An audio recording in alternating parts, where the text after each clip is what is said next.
On a warm September evening in 1952, in the quiet town of Flatwoods, West Virginia, something fell from the sky that would change the lives of 7 witnesses forever and become one of America's most compelling unexplained mysteries.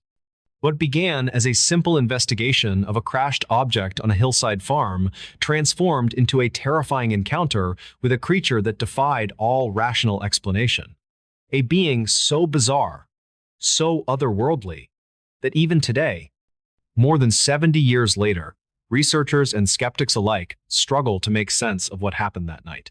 This is the true story of the Flatwoods Monster, a tale of courage in the face of the unknown, of a small community thrust into the national spotlight, and of a mystery that refuses to be solved. It's a story that reminds us that sometimes the most incredible tales are the ones that actually happened, witnessed by ordinary people who never asked to become part of history. Before we begin, tell me, where are you watching from? Drop it in the comments. The town of Flatwoods, West Virginia, in the autumn of 1952, was the kind of place where everyone knew everyone else, where children played freely in the streets until dark, and where the most exciting event of the week was usually the Friday night football game. Nestled in the rolling hills of Braxton County, Flatwoods was a community of hardworking families, many of whom made their living from the coal mines that dotted the Appalachian landscape. It was a place where extraordinary things simply didn't happen, which made the events of September 12th all the more remarkable. That Friday evening began like any other.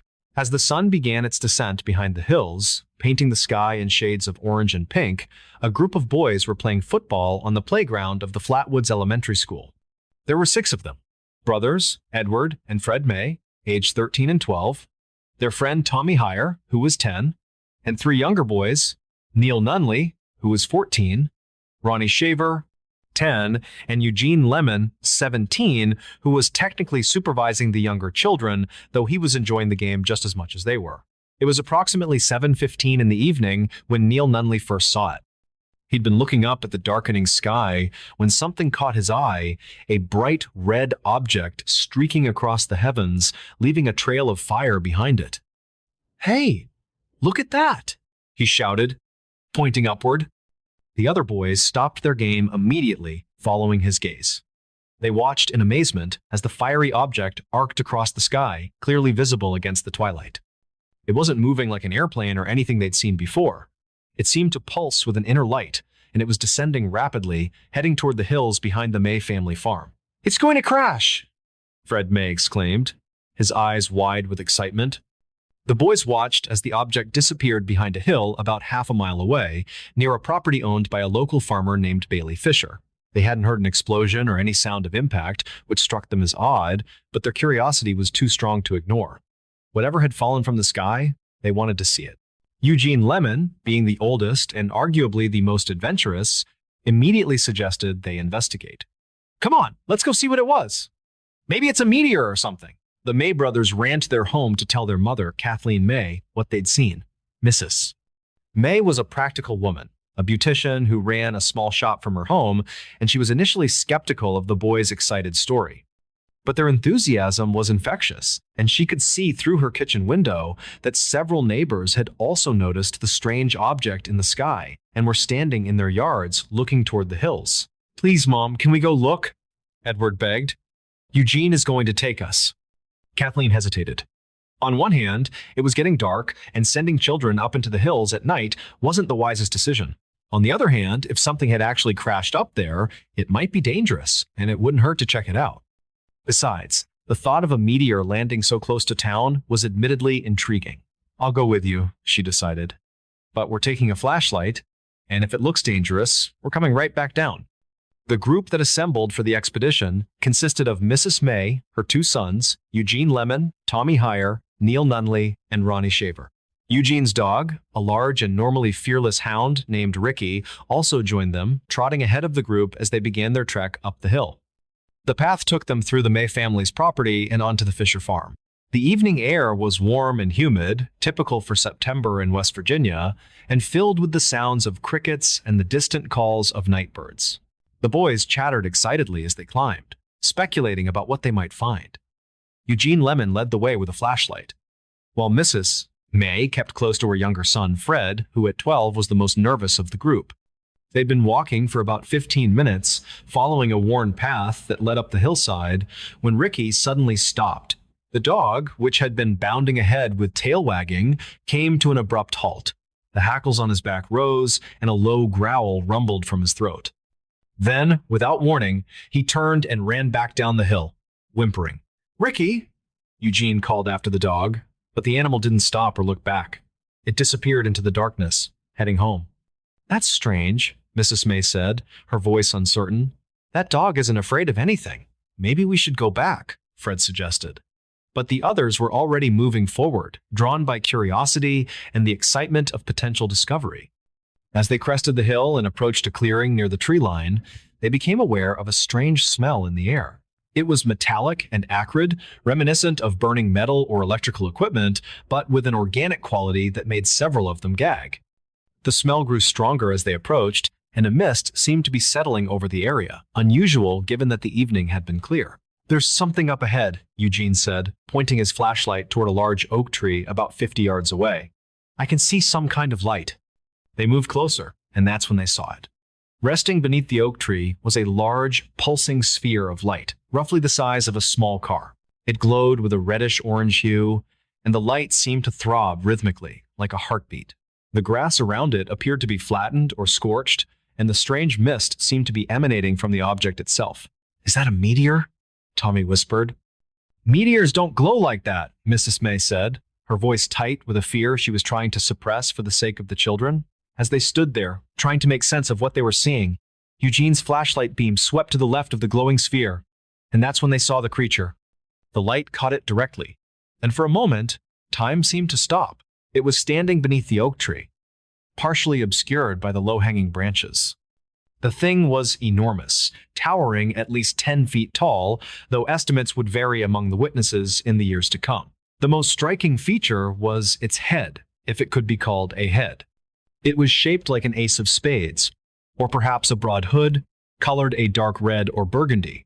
The face, if it had a face, was covered by a circular window-like structure that glowed with a greenish-orange light. Some witnesses would later describe seeing eyes within that window, though others saw only the strange luminescence. The body was even more bizarre. It appeared to be covered in a dark, pleated or ribbed garment that looked almost like a dress, reaching down to where legs should have been. But instead of legs, the creature seemed to float slightly above the ground, hovering or perhaps supported by some mechanism none of them could see. From the upper portions of the garment, what might have been arms extended, though they looked more like mechanical appendages than organic limbs, ending in strange, claw-like extremities. For what felt like an eternity, but was probably only 3 or 4 seconds, the group stood frozen, staring at the thing before them. Then, Mrs. May screamed. The creature responded to the sound immediately. Its head tilted toward them, and there was a hissing sound, like air escaping from a pressurized container. The strange mist around it grew thicker, and that terrible smell intensified. Several of the boys would later describe feeling a burning sensation in their eyes and throats. "Run!" Eugene shouted, and the group didn't need to be told twice. They fled down the hillside in a panic, stumbling over roots and rocks in the darkness. Mrs. May lost her shoes in the desperate flight, and Fred May fell twice, scraping his hands and knees, but terror drove them onward. Behind them, they could hear a strange mechanical whirring sound and that constant hissing, though none of them dared look back to see if the thing was following. They burst into the May household in a state of complete panic. Kathleen May's hands were shaking so badly she could barely dial the phone, but she managed to call the local sheriff's office. Within minutes, Sheriff Robert Carr and his deputy arrived at the house,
At 3:12 a.m., she saw a face in the window staring back. The apartment on Cedar Street was my sanctuary. A studio, small but cozy, nestled on the third floor of an old brick building. My window, the largest feature of the room, offered an expansive view of the city's heart, a bustling intersection by day, a shimmering network of light after dusk, and beyond that, the distant, inky blackness of the river. I'd moved there for the view, for the feeling of being part of something vast, yet isolated enough to find peace. It was perfect for me, a graphic designer who lived and breathed urban energy, but yearned for quiet when the day was done. For the first few months, the view was a constant source of comfort and inspiration. I'd often find myself staring out, a mug of tea warming my hands, watching the city slowly quiet down. The night was a tapestry of distant headlights, blinking tower lights, and the occasional mournful wail of a distant siren. I usually went to bed by 11, my sleep deep and uninterrupted, a luxury I hadn't truly appreciated until now. The unease began subtly. So subtly I almost convinced myself it was a product of my own tired mind. It started with my reflection. Sometimes, when the room behind me was dark and the city lights painted the glass, I'd see a fleeting distortion in my own image. A shadow within a shadow, a stretch of darkness that didn't quite belong. I'd blink, and it would vanish, leaving only my tired face staring back. Just a trick of the light, I'd tell myself. The glass of these old windows isn't perfectly flat. Then, there was the timing. I'm not usually one to check the clock in the middle of the night, but a persistent feeling, a subtle prickle of my skin, would often wake me. And each time, my eyes would invariably drift to the digital clock on my bedside table, its red numbers glowing like a tiny, watchful eye. It was always, unfailingly, 3:12 a.m. The precision of it was unsettling. It felt like an appointment I didn't know I had. I started to dread that hour. As midnight approached, a knot of anxiety would tighten in my stomach. I'd pull the blinds down, thick blackout blinds that I'd installed myself, hoping to seal off the night to keep the outside out, but the feeling persisted. I'd lie awake, rigid, listening to the hum of the refrigerator, the distant drone of the city, and the frantic thump of my own heart. The very air in the room seemed to thicken, heavy with unspoken anticipation. One particularly cold Tuesday night, exhaustion finally won. I must have dozed off, because I woke with a jolt, a sudden, breathless gasp that tore through the silence. My eyes snapped open, immediately darting to the clock. 3:12 a.m. A shiver ran down my spine, cold and immediate. My gaze, against my will, was drawn to the window. The blackout blinds were still down, seemingly secure, but a tiny sliver of light, almost invisible, leaked from the bottom corner where they didn't quite meet the sill, and in that sliver, a shape. It wasn't a shadow this time. It was a distortion in the darkness, a deeper shade of black that seemed to hover just beyond the glass. It was indistinct, formless, yet I felt its presence with an intensity that stole my breath. It was as if the night itself had condensed into a singular, observant mass, focused entirely on my window, on my apartment, on me. My heart pounded, a frantic drum against my ribs, threatening to burst. I squeezed my eyes shut, a desperate, childish plea for it to vanish, for the world to return to normal. When I opened them again, it was gone. Only the faint, ambient glow of the city filtering through the tiny gap remained, a mocking reminder of what I had seen. I spent the rest of the night huddled in bed, blankets pulled up to my chin, my mind racing, trying to find any rational explanation. It was just a trick of the light, I told myself. My overactive imagination, fueled by too much caffeine and not enough sleep, perhaps a touch of lingering stress. But the terror was too real, too visceral, a cold, hard stone in my gut. The incidents escalated. The blinds, no matter how tightly I drew them, no matter how many clips I used, seemed to have a will of their own. I'd wake at 3:12 a.m. to find them subtly shifted, a new gap appearing, just large enough for a sliver of the outside to creep in. Sometimes it was a tiny crack at the top, like an eyelid opening. Other times, a wider opening near the middle, perfectly framing a section of the dark park below or a distant building. Each time, I'd reseal them with trembling hands, my dread growing exponentially, feeding on my dwindling sense of security. Then came the tapping. Faint at first, a soft, insistent tap-tap-tap against the windowpane right at the level of my bed, just beyond the glass. It was rhythmic, almost playful, yet utterly terrifying in its implication. It only occurred after 3:12 a.m., once I was fully awake and staring at the clock, my heart racing. If I moved, it stopped.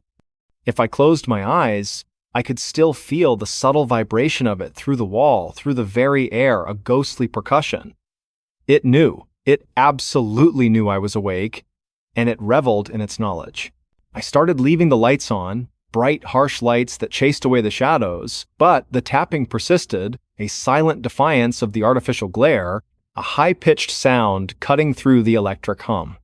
I'd try to drown it out with music, loud, pulsating beats, but the sound seemed to cut through everything, a high-frequency intrusion into my sanity, a tiny pinprick through the fabric of my reality. My sleep became almost non-existent. My days were a blur of fatigue and anxiety, punctuated by the growing dread of midnight's approach, a countdown to another terrifying encounter. My work began to suffer. My designs lacked inspiration. My focus was shattered.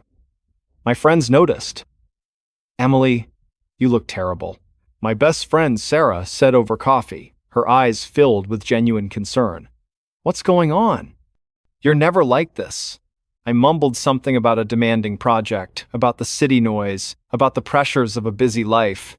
How could I explain that my window, my beautiful view, had become a portal for something unnameable, something that was systematically stripping me of my peace, my sanity? One particularly humid Wednesday night, I had taken every precaution. The blinds were triple-checked, taped down at the edges for good measure with industrial-strength tape. Every light in the apartment was on, burning brightly, creating a fortress of artificial illumination. I was trying to work, to distract myself, to prove that I was still in control, but my gaze kept straying to the window, to the impenetrable barrier of the blinds, a wall between me and whatever lurked beyond. Midnight passed. 1 a.m. 2 a.m. A fragile hope began to bloom in my chest, a desperate, foolish whisper of optimism. Maybe tonight. Maybe it would finally stop. Maybe it had given up. Then, at precisely 3:00 a.m., the lights flickered. Not just a dimming, but a rapid, almost frantic strobe, plunging the room into momentary darkness, then harsh light, then darkness again, a chaotic, disorienting dance. My breath caught in my throat, a choked gasp. I stared at the main light switch, expecting it to be faulty, but it was solid, unmoving. The flickering intensified, a chaotic dance that made the shadows writhe, grow, and shrink in terrifying rhythm. My eyes, involuntarily, were drawn back to the window, a magnetic pull I couldn't resist. The blackout blinds, despite being taped, despite every precaution, were now open, not shifted, not askew. They were pulled apart, forming a perfect, symmetrical rectangle like a carefully chosen frame, and in that frame, at precisely 3:12 a.m., I saw it. A face. It was pale, almost translucent, luminous against the profound darkness of the park, an impossible beacon of horror. It was elongated, impossibly thin, with hollow, sunken cheeks and a jawline that seemed to stretch unnaturally, dislocated from any human form.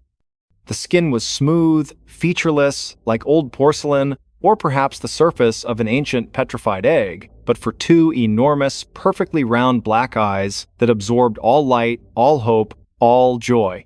They were unblinking, unfeeling, ancient, an abyss of indifference, and they were fixed directly on me, a gaze that pierced through my very being, stripping me bare. It wasn't outside. Not exactly. It was pressed against the glass, but not on it. It was within the glass, or perhaps the glass itself had become its medium, its terrifying canvas.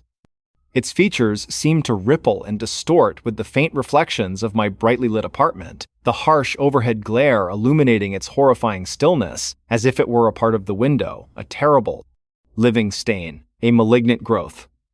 And then, as I stared, paralyzed by a terror that stole my very voice, freezing the scream in my throat. Its mouth opened. It wasn't a human mouth. It was a perfect, seamless black circle, like a void, a bottomless pit of hunger, and from it, a faint, wet slurp echoed, a sound that seemed to come from inside my own skull, a sound of sickening, insatiable hunger, a sound that promised to consume. I screamed. A raw, guttural sound that tore from my throat, shattering the silence of the night, shattering my own sanity into a million irreparable pieces. I stumbled backward, tripping over my chair, sending it crashing to the floor with a deafening clatter. My eyes remained fixed on that face, that impossible, indifferent face, until my vision blurred with tears of terror, hot and stinging. It blinked slowly, once, its black eye expanding and contracting like a grotesque pupil. Then another wet slurp echoed as the features seemed to melt back into the glass, receding, dissolving, and the perfect rectangle of the blinds slowly, impossibly drawing themselves shut, sealing off the horror, but not the memory. I fled the apartment that night. I didn't pack. I didn't even grab my phone. I just ran. Down the 3 flights of stairs, out into the deserted street, my bare feet slapping against the cold pavement, my lungs burning, screaming for air. I didn't stop until I reached Sarah's apartment, bursting through her door, incoherent with terror, pointing wildly at my own reflection in her hallway mirror, as if the face had followed me there, as if it could emerge from any reflective surface. Now, I live in a different city, hundreds of miles away, in a ground-floor apartment with no windows that face anything but a solid brick wall. I keep the blinds permanently drawn, heavy, opaque barriers that provide a semblance of security. And I have a pathological fear of glass, especially old reflective panes, avoiding storefronts, mirrors, anything that might offer a glimpse into the other side. I sleep with a dozen lights on, every single one blazing brightly, and I never ever turn them off, not even for a second. The sound of traffic, of sirens, of human voices, is a constant necessary balm, a cacophony that drowns out the quiet whispers of memory, the echoes of that terrible hour. But sometimes, when I'm alone, and the city finally quiets down to a low, distant drone, and the hands of the clock creep past midnight, I hear it. A faint, distant tap, tap, tap, no longer coming from a window, but seeming to emanate from the very air around me. A soft, wet slurp that makes me gag. And the chilling, undeniable sensation of a pale, unblinking face staring at me, through the brick, through the drywall, through my very soul, waiting for the precise moment of 3:12 a.m. Because some things aren't meant to be seen. And some things, once they see you, never forget, never truly let go. Every night at 3:33 a.m., the same knock returned.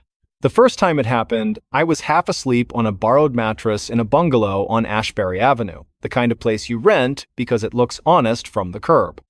Haddon, Ohio rolls up early, but the neighborhood still hums at night, freight on the river bridge, a dog testing its courage, the soft pulse of a distant train horn. My phone glowed 3:33 a.m. on the nightstand. The digit repetition snagged my attention. That's when the knock came. 3 taps, not loud, knuckles on hollow wood.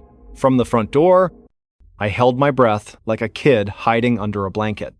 Another 3 taps, the same spacing, the same careful touch. I waited for a voice to follow wrong address. Sorry, car trouble, something human. The house gave me nothing. After a minute, the refrigerator kicked on and the AC exhaled, like the rooms had made a decision to ignore it. In the morning, I checked the porch. Dew on the rail, a menu from the pizza place wedged under the mat that hadn't been there the night before, no footprints. I told myself it had to be a drunk neighbor. Or the wind. Or a branch. I told myself a lot of things, because that's what you do when you don't want the simplest version, a stranger at your door at 3:33 a.m. Night 2, I double-locked the deadbolt and slid the chain. I moved the shoe rack and leaned a chair against the knob. At 3:33, the same 3 taps. The chair whispered an inch on the hardwood. Something in my spine did the same. I kept perfectly still. The knock didn't come again. Night 3. I decided to be brave. When 3:33 hit, I slid out of bed, and walked to the door as quietly as the floorboards let me. My heart was too loud for the room. I pressed my eye to the peephole. The porch lamp was off. The streetlight across the way made the yard look like a stage no one had set. I cupped a hand, called out, "You okay?" Silence. I waited. Then, without thinking why, I knocked 3 times on my side of the door. Light. Exact. Just to prove there was nothing to be afraid of. The reply came from the other side. 3 taps, the same spacing, the same weight, like a recording of my knuckles played back to me a beat late. I stepped backwards so fast, my heel hit the baseboard. The chain rattled. A dog barked down the block and didn't know what it was unhappy about. When my breath found me, I said to no one, "Don't do that again." The door didn't answer. On the 4th night, I didn't wait. At midnight, I slept in my old sweatshirt with my keys in my pocket, like a person ready to run. I told myself I wouldn't get up if I heard it. At 3:33, 3 taps. The same return knock. I lay there and counted my pulse until my body stopped trying to sprint while horizontal. On the 5th day, I met Mrs. Dwyer, my landlord, in her kitchen 2 doors down. She slid a lease addendum across the laminate and asked if everything felt in order. I mentioned the late-night knocks like a joke. Her face did a quick flicker there, then gone. "Kids," she said, stirring sugar into coffee she didn't need. "Sometimes you get a group that thinks they're clever. Ding-dong ditch. It will pass." She didn't ask what time. That afternoon, at the hardware store, I bought a simple door camera and a new chain with longer screws. The guy behind the counter name tag said, "AL told me his cousin swears by motion lights. Makes people act right," he said. "Or at least go try someone else." I installed the camera before dinner, tested the feed, watched my own porch in grayscale until I felt foolish. At 3:33 a.m., the camera sent a push notification. "Motion at your door." I watched live, no one there. Then, the 3 taps. The phone speaker caught them. The waveform looked like footsteps on a flat beach. I rewound. There was a shadow a beat before the sound, a darker slice where the glass pane in my door showed the porch. It was nothing, if you wanted it to be. It was something if you didn't. The next night, I tried an experiment. At 3:32, I stood on the inside of the door and knocked a different rhythm. 2 quick, 1 slow. Tap, tap, tap. I waited. At 3:33, from the other side, came 2 quick, 1 slow. Tap, tap, tap. The same weight, the same distance between taps. Not imitation, reflection. Like my door had turned into a surface that throws back whatever it's given, a little later, from a place that doesn't belong to here. I told Maya about it at the diner on East Ferry, where I pick up the lunch shift. She listened with that tilted head she uses on sad regulars and unreliable exes. "You're gonna tell me you've been sleeping," she said, and smiled without humor. "Or you're gonna tell me hadn't got interesting." I showed her the push notifications. 3:33 exactly, 3 nights in a row, the little camera icon stamped like a dare. She handed the phone back and said, "Nobody believes witching hour stories. They believe patterns." On night 8, the knocks didn't come from the front door. They came from the bedroom closet. 3:33 lit the screen on my phone. I was already awake, eyes on the numbers. From the closet, 3 taps. Knuckles on hollow wood. Not the frame, the hollow inside. I sat up too fast. The room teetered politely and righted itself. The closet door was closed. The light under the door, none. The smell in the room changed. Old linen, cold iron. I said no, in a voice so dry it could have been a page. The knock didn't repeat. I got up and dragged the dresser across the floor until it pressed into the closet trim and scolded the legs with a wobble. I didn't sleep again. The next morning, I found an access panel behind a loose baseboard in the hall, the thin, square paint applied like the memory of a color. It had been there the whole time. I pried it with a butter knife and felt tiny splinters argue with my fingers. Inside the wall was a shallow pocket of dust and old air and a folded envelope. The paper was soft as cloth. My name wasn't on it. The handwriting was all angles, written with a pen that had wanted to be sharper. If you knock, it will knock back. If you answer, it learns you. Do not return what it gives you. We tried everything. Moving, ignoring, praying. It knows 3. 33 because we taught it. If you must hear it, let it be the last time. Under the note was a Polaroid of my front door from years ago. Same glass, same porch rail.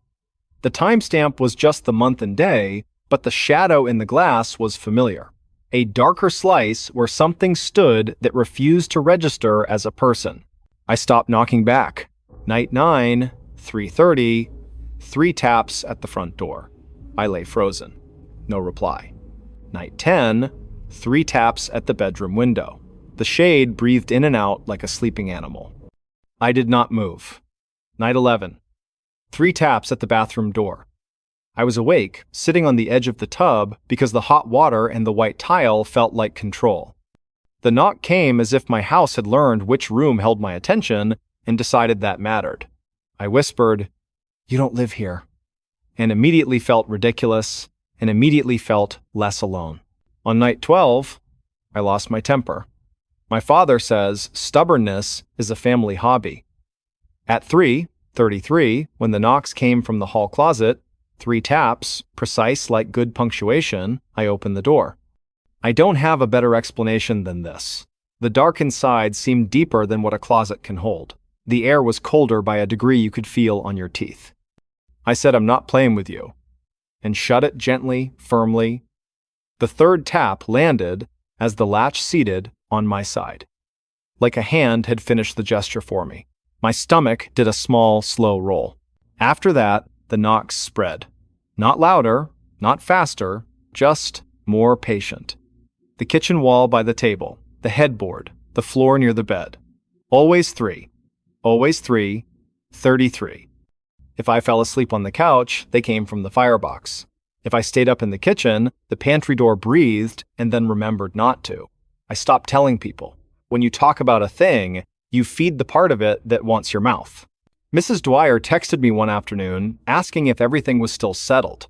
The word choice made me feel like a lake. I wrote back, "All good," then typed, "Did the last tenant knock?" then deleted it. Later, in the yard, she mentioned a man named Holland who had lived there decades earlier. "He worked nights at the river plant," she said, tying up tomato vines with her bracelets chiming. Wrote notes to himself, the kind of man who keeps a schedule like a religion.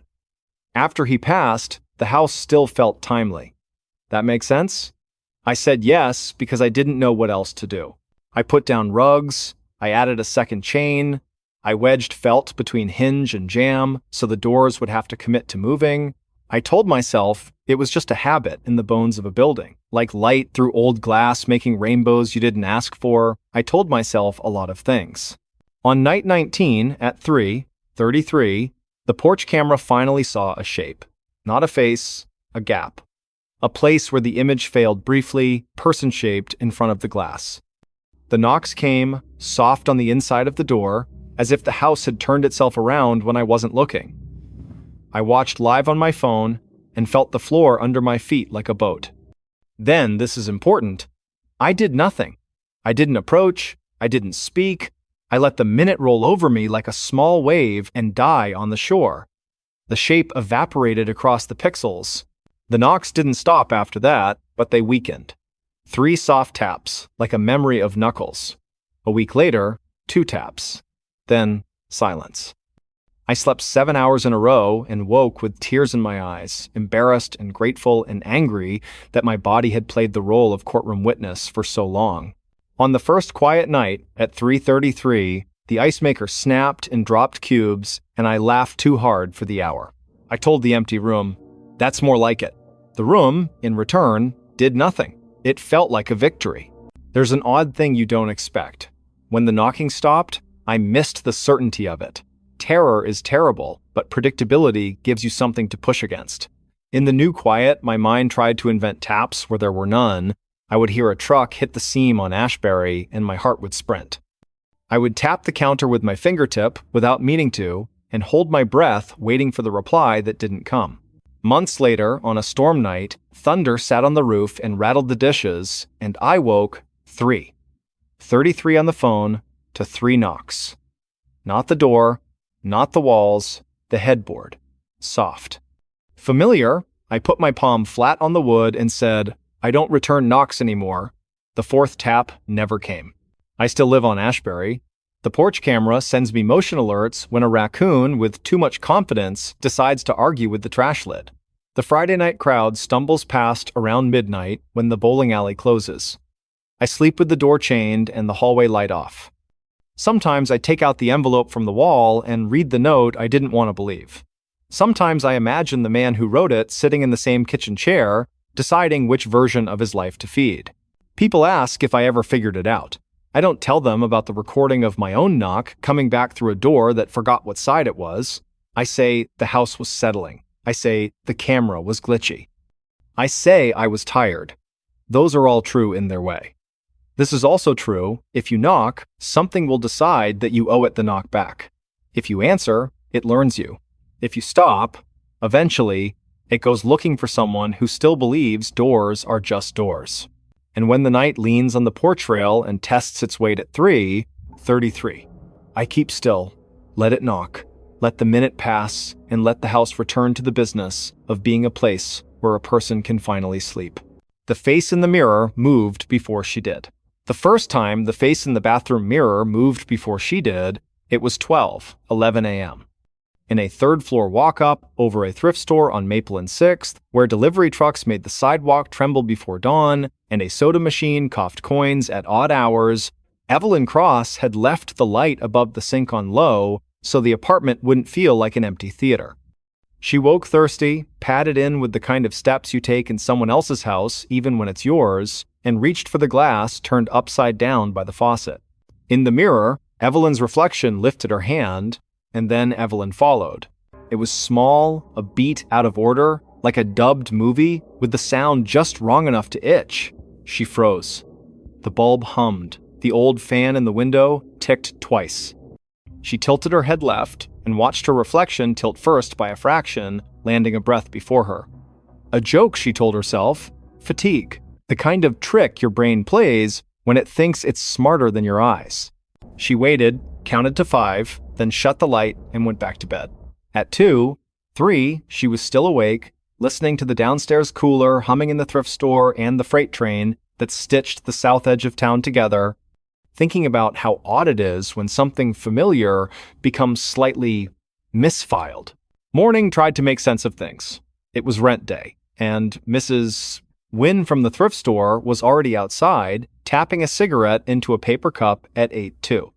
A woman who had chosen floral cardigans as a uniform and never looked back. Evelyn carried an envelope and a smile. You getting settled? Mrs. Wynne asked without looking up. Bathroom light flickers? Third floor's got a mind of its own. It's fine, Evelyn said, because the word fine is how you ask a room to behave without admitting you're asking. On the way back up, she paused by the display in the front window. Yesterday's haul had been arranged into an accidental altar.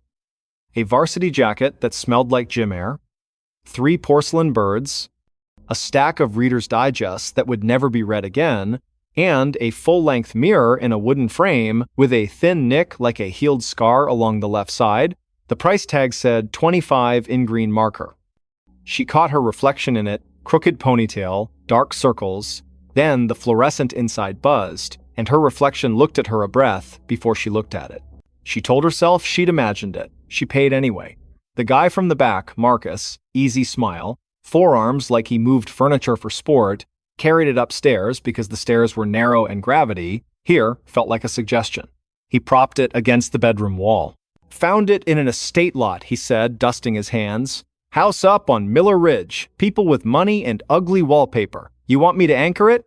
I'll manage, she said, because the need to be capable is a hard thing to put down. That night, she brushed her teeth, watching herself like a witness. The man, 56 p.m. The mirror paid attention. She lifted the toothbrush, the other hand lifted first. She shook her head. The reflection argued with a slight no before she could get hers out. When she leaned closer, her reflection didn't. It waited, and when she was almost close enough to fog the glass, the face in it smiled. Evelyn did not. She slept with the bathroom door shut and a towel under the crack, because that's what the body does when the brain is short on good ideas. Tuesday, she met Raina from 3B in the laundry room, the kind of neighbor whose whole personality fit inside the phrase, "I hate this dryer." Evelyn almost told her about the mirror, got as far as, "Do you ever feel like?" and then shook a knot out of a pillowcase instead. Raina checked her phone. "This building's haunted by the guy who used to own the bakery," she said. "Diesel coffee breath. You'll know if he likes you, your bread rises. If he doesn't." She made a flat gesture with her palm. "My muffins died yesterday." Evelyn laughed, relieved to borrow someone else's story. She did not bake. She ate grocery store sushi over the sink and told herself she was too tired to be nervous. Wednesday at 12:28 a.m. The mirror found a new trick. She stood in the bathroom doorway, made a fist, and held still. In the glass, her reflection opened its hand, and then Evelyn's fingers followed, obedient as a student. She tried to catch it by being quick. A snap, a clap, a sudden lean. The figure in the mirror anticipated each move by the smallest breath, an unsteady metronome that thought she wouldn't notice. She took a photo on her phone. The image looked normal, as if photographs were loyal and mirrors were not. She turned on the shower and watched steam climb the corners of the glass. When she wiped a circle with her palm, the reflection wiped clean a beat before she did. Then impossible letters formed in the fog from the mirror side, someone else's finger dragging through condensation with a slow deliberateness that made her stomach drop. "Don't turn off the light." She left the bathroom light on and did not sleep. Thursday, she pulled the mirror off the bedroom wall, turned it face down on a blanket, and went to work at the community clinic where she filed forms for people who never got a straight answer anywhere else. She told herself she was silly. She told herself she was fine.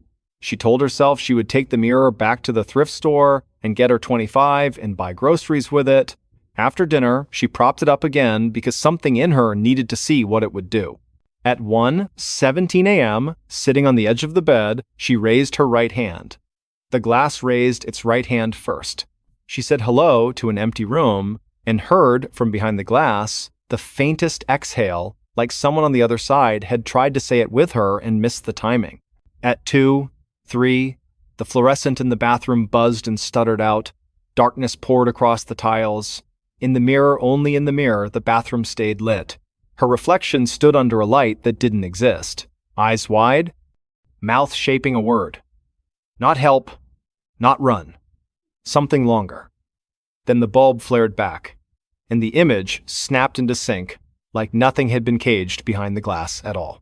Friday was delivery day at the thrift store. Evelyn went down to ask Mrs. Wynne where the estate came from, as if anyone ever gets an answer that makes them happy. That mirror? Mrs. Wynne squinted at a clipboard. Miller Ridge lot, like Marcus said. Older couple, daughter in from Phoenix, sold the whole house in 2 days. The woman, what was her name? She wasn't well. She tapped the paper as if it would remember for her. They had mirrored closets everywhere. Gave me the creeps. Evelyn found Marcus unpacking lamps from a banana box. The mirror? Anything weird when you brought it up? Weird, like it was heavy, he said, smiling. I don't look at mirrors at night. Bad policy. Why? No reason. She lied. That night, she placed a strip of blue painter's tape across the edge of the mirror and the wall half on glass, half on paint. If the mirror slid, the tape would tear. At 12:41 a.m., the tape tore in a perfect line. The mirror hadn't moved. Her reflection raised a hand. Evelyn didn't. She angled her phone toward the glass and switched to video. The screen showed her face, and, one breath before it, another. She backed away, heart pounding in the way that belongs to children and certain animals.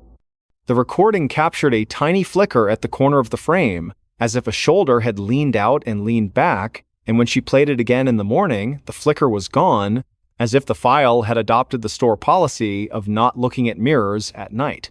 Saturday, she bought a new bulb for the bathroom, a heavy frosted globe that promised calm.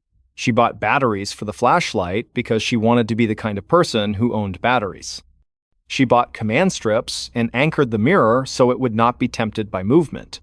At 11:58, she texted her mother and deleted, "I think something is wrong," and typed, "love you" instead. At 1:03, the building settled. At 1:11, a truck on 6th took the light too fast and made the window shade thrum.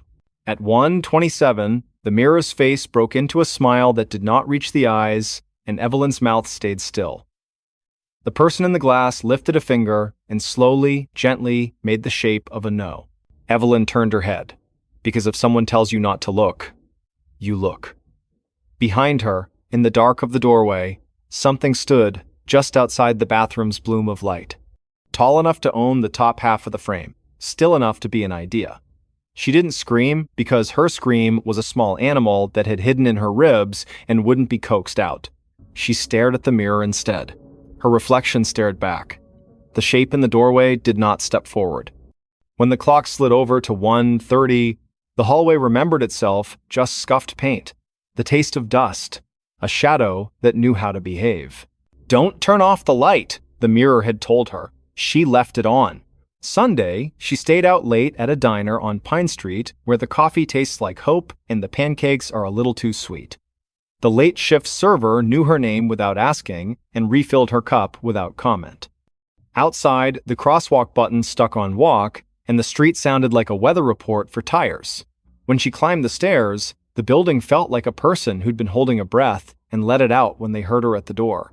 She brushed her teeth with the light on. She held up her left hand, then her right. In the mirror, the motion came first, like a teacher with a lesson, and then hers trailed, learning. She pulled a stool from the kitchen and sat in front of the mirror with a notebook and wrote down times like she was a scientist and not someone trying to convince herself she could be believed. 12. 7 reflection leads by a beat. 1. 27 doorframe shadow. 2. 3 bathroom bulb lies. 2. 44 silence like a thought. She wrote until the letters stopped looking like English. At 3:12, the face in the mirror mouthed her name. It was clear this time. Evelyn. She drew closer. The glass breathed cold into her skin. "What do you want?" she whispered. The face in the mirror frowned, lifted both hands, and pressed its palms flat to the inside of the glass. Evelyn matched it. The chill slid into her fingers like water. The reflection shook its head again.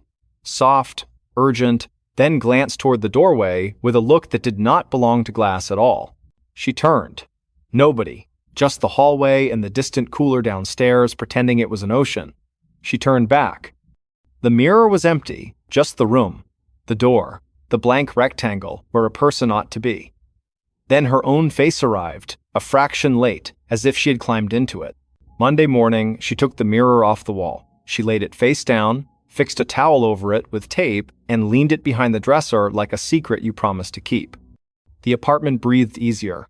For a day, the faucets sang properly, the fridge kept time, the stairwell smelled like hand soap and dryer sheets. Relief sat in her chair and put its feet on the coffee table. At 1:54 a.m., the towel fell off. She didn't see it happen. She woke because the room had changed temperature, and that's a thing bodies notice after enough nights. She walked into the bedroom and saw the mirror uncovered, leaned at the angle she'd left it. In it, only in it, the bathroom light was on. She did what the fog letters had told her. Do not turn off the light. She turned it on in the actual bathroom, and the mirror's image synced obediently. She brought the stool back and sat. "Who are you?" she asked, feeling ridiculous and also like she owed someone the question, "What are you?" The face in the mirror looked like hers and did not. The left eyebrow held a thin, pale mark that hadn't been on her face the last time she checked. The hair fell in the same clumsy ponytail, but with one strand tucked behind an ear in a way she never did. The reflection's mouth shaped a word again. This time, she understood it. Stay. From what? She asked, voice too loud, as if tone could be a lock. The mirror glanced not at the doorway this time, but at the dark square of the hallway where her front door sat. 3 beats later, someone knocked. Not the polite UPS rhythm, not the friendly neighbor double tap. 3 slow, measured knocks with space between them.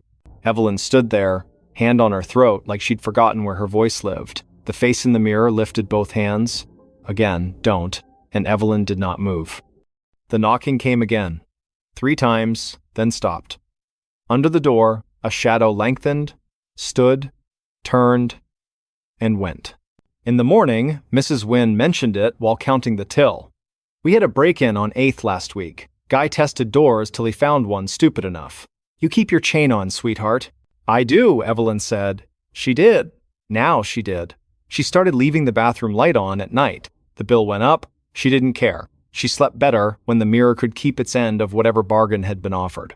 She rearranged her room so the mirror faced the hall and angled so she could see the front door's edge in the glass if she needed to.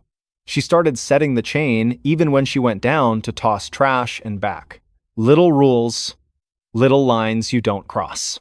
2 quiet nights, then the mirror grew impatient with quiet. At 12:23, the reflection lifted its hands and spelled something in the fog that wasn't there. She had to stand on tiptoe to see. Lock closet, it wrote, and when she opened the hall closet, the scent hit her wet wool, something metallic, a draft that had no business existing in a closet. She shut it. She pushed a chair under the handle. The chair vibrated once and stopped, like an idea someone had decided against. She hung a little brass bell from a nail above the frame so the air would have to ask permission. By Thursday, Evelyn had almost forgiven the mirror for being what it was. She left the light on, set her phone on the dresser, and fell asleep at 10:41, like regular people in regular apartments.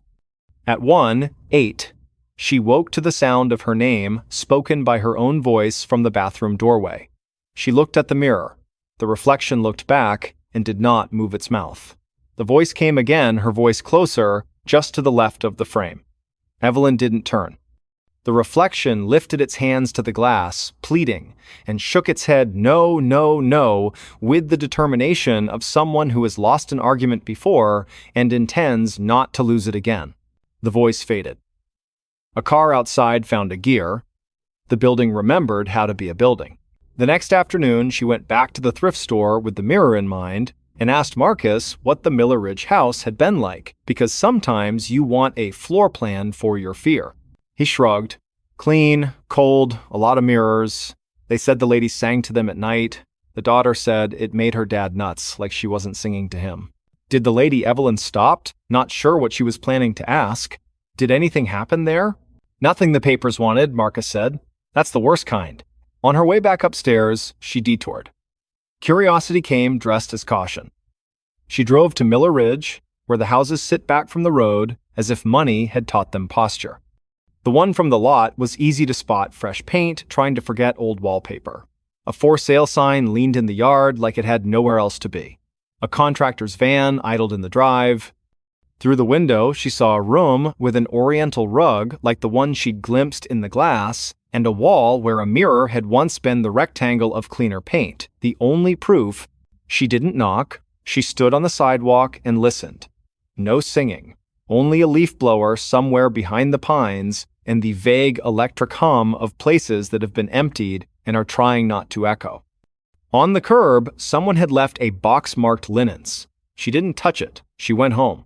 Friday, 3 a.m. The mirror broke its own rule. The reflection moved late. Evelyn lifted her hand and the glass followed, slow, as if the person in it were tired or sad. She felt something like grief in the room and had no idea whose it was. She pressed her palm to the glass. The mirror palm met it.